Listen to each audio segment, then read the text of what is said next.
Hello, my name is Lisa Dent. I am the owner and director of Vessels of Worship Dance Ministry. I had one of my students come up and say she wanted to be a yoga teacher, and I'm like, I shepherd all of my students, so I was concerned and as a mothering, shepherding heart for her.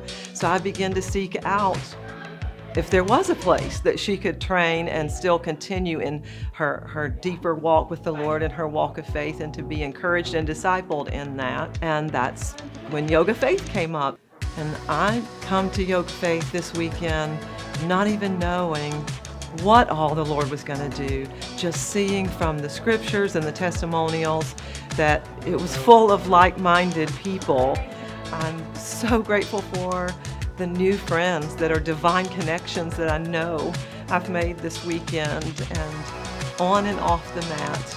And I just praise God for His Holy Spirit, that He leads us, and in Him we truly do live and move and have our being.